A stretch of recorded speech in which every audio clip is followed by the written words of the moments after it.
প্রিয় মায়াবতী, তুমি কি দুঃখ বোঝো? হৃদয়ে পাহাড় সমান ব্যথা নিয়ে দিব্যি হাসি মুখে থাকার নামই দুঃখ।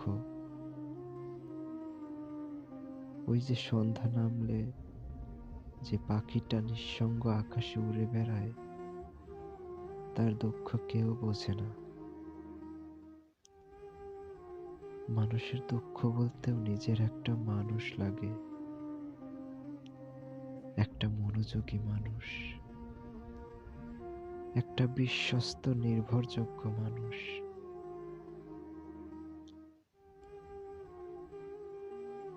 প্রিয় মায়াবতী, তুমি কি অভাব বোঝো? সবকিছুই তোমার হাতের নাগালে, অথচ স্পর্শ করার অধিকার তোমার নেই। তুমি কি জানো, মানুষ মরে মানুষের অভাবে, তাকে ঠিকঠাক বুঝতে পারার মতো একটা সঠিক মানুষের অভাবে। দামি দামি অট্টালিকা, প্রাসাদ, গাড়ি, ধন দৌলত কি নেই মানুষের, শুধু মনে একটুখানি শান্তি নেই। সুখের অভাবে মানুষ মরে। প্রিয় মায়াবতী, তুমি কি নিঃসঙ্গতা বোঝো? এই যে তুমি দিব্যি আছো, তবু হৃদয় কেমন টাটায়।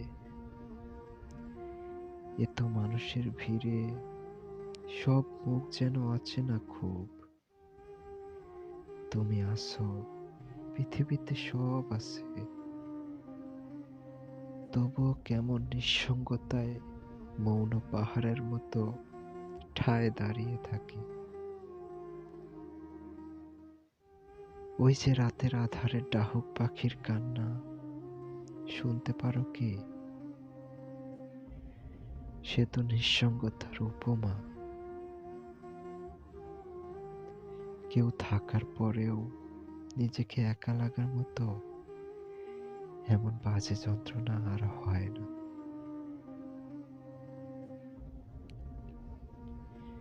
প্রিয় মায়াবতী, তুমি কি অনুভূতি বোঝো?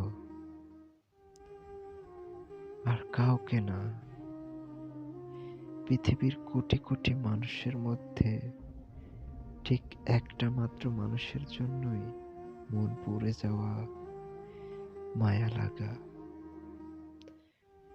মানুষটাকে ভালোবাসতে চাওয়ার নামই অনুভূতি, যা সবার প্রতি আসে না। এই যে এত করে তোমাকে চাই,